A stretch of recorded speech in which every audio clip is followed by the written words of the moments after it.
Et si je vous disais que le Hollywood qu'on connaît tous à l'heure actuelle serait peut-être bien contrôlé par une secte? Ce serait pas n'importe quoi comme secte parce qu'on parle quand même d'un mouvement qui a été accusé d'être à l'origine de disparitions mystérieuses, de tentatives d'infiltration politique, d'être une mafia spirituelle, d'espionnage et de chantage, d'emprise psychologique, d'harcèlement, qui a fait l'objet de procès et d'enquêtes dans plusieurs pays.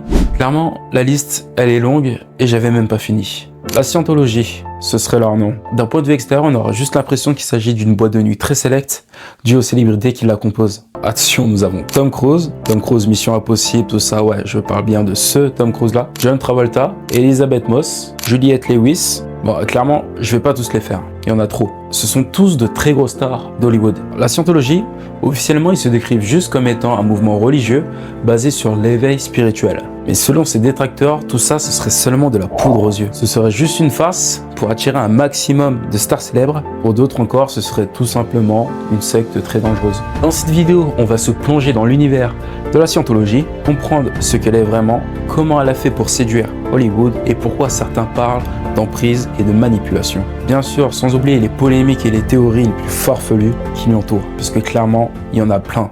Tout d'abord, parlons des origines de cette fameuse secte. Tout commence avec un seul homme, Ron Hubbard.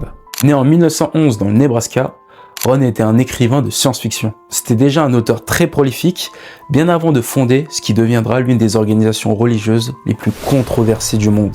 En 1950, Hubbard publie Genetic, la science moderne de la santé mentale. Il permet de libérer les gens de leur souffrance grâce à une méthode qu'il appelle l'auditing, un procédé qui serait censé effacer les engrammes. Qu'est-ce que c'est les engrammes, vous me direz? Ce qu'il appelle engrammes, c'est tous les souvenirs traumatiques enfouis dans ton inconscient. Pour ces adeptes, atteindre l'état de clear, c'est un peu le Graal. Atteindre l'état de clear signifie être libéré de toute peur et blocages mentaux.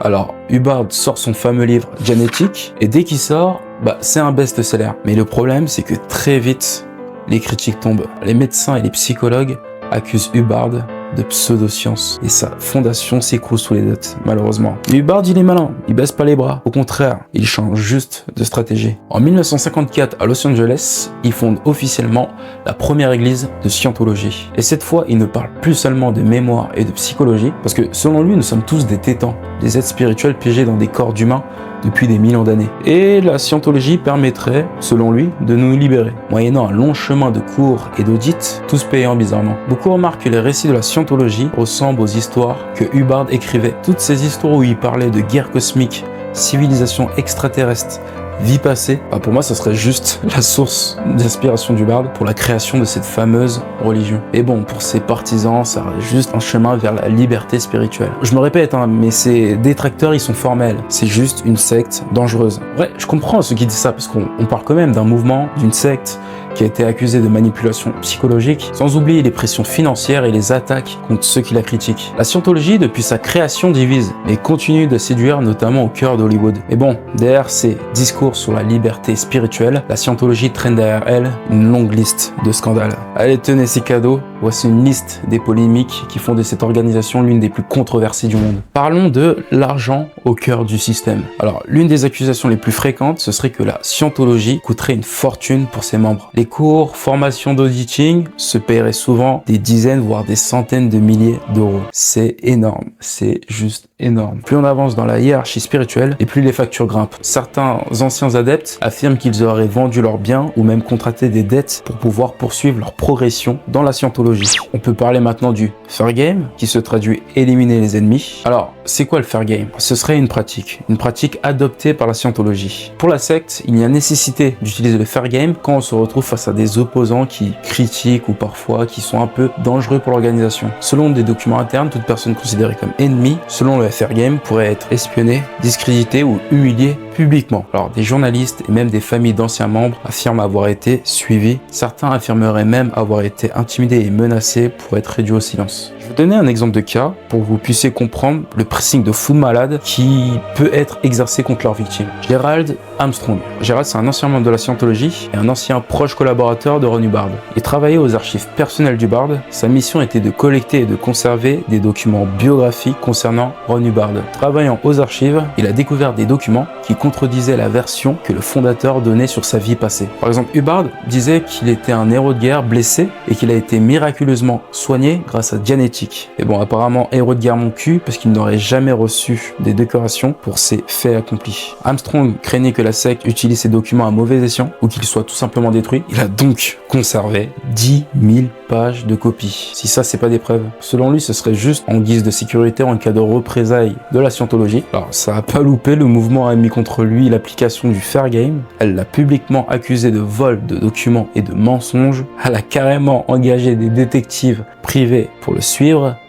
C'est des malades. Carrément un procès qui a été intenté contre Armstrong, bien sûr de la part de la scientologie. Le verdict du procès tombe en 1984 et devinez quoi, le juge a tranché en faveur d'Armstrong, ce qui est plutôt logique. Le juge a déclaré que Armstrong avait toutes les raisons de penser que sa vie et sa sécurité étaient menacées. Ses craintes étaient légitimes et la scientologie utilisait encore cette pratique alors qu'elle avait déjà été annulée officiellement. Parlons maintenant de la Sea Org. La Sea Org.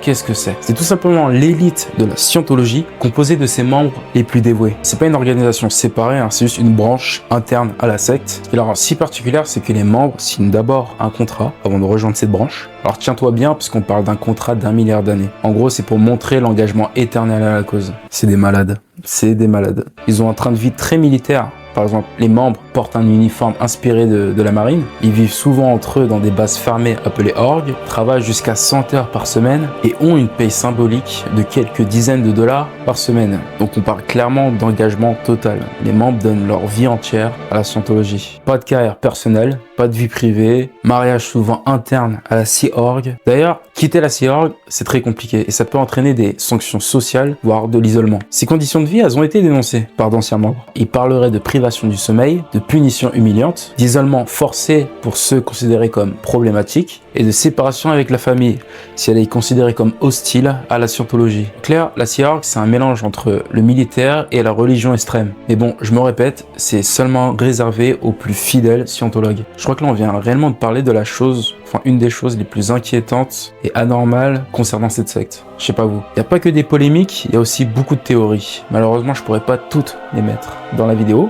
mais on va quand même parler de certaines théories qui sont très intéressantes. On peut parler du réseau de chantage invisible de la scientologie. Précédemment, je vous ai parlé de leur séance d'auditing. Apparemment, les fidèles raconteraient leurs secrets les plus intimes sous détecteur de mensonges. Selon la scientologie, ce serait juste pour les aider à avancer spirituellement. Mais d'anciens scientologues affirment que ces discussions seraient archivées dans des dossiers noirs et elles serviraient à faire pression sur les personnes qui veulent quitter le mouvement ou sinon sur les stars les plus influentes. Alors après ça, je me dis que peut-être, je sais pas, hein, que Tom Cruise et John Travolta seraient peut-être scientologues, pas par choix, mais peut-être par peur. Je dis ça, je dis rien.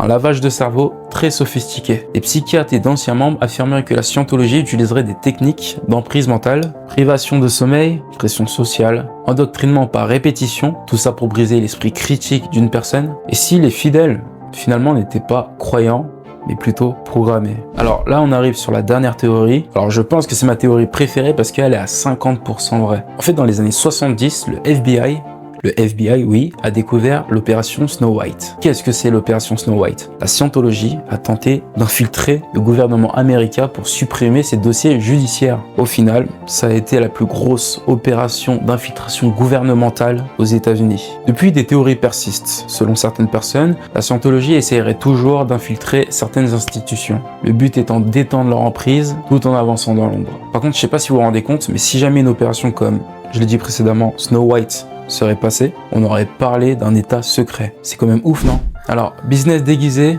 dossier de chantage, star prisonnière, infiltration politique et armée secrète, la scientologie n'a jamais cessé d'alimenter les théories les plus sombres. Et une question reste en suspens. S'agit-il de simples rumeurs exagérées ou bien de vérités trop dangereuses pour être dites à haute voix? Bang bang, ça flingue.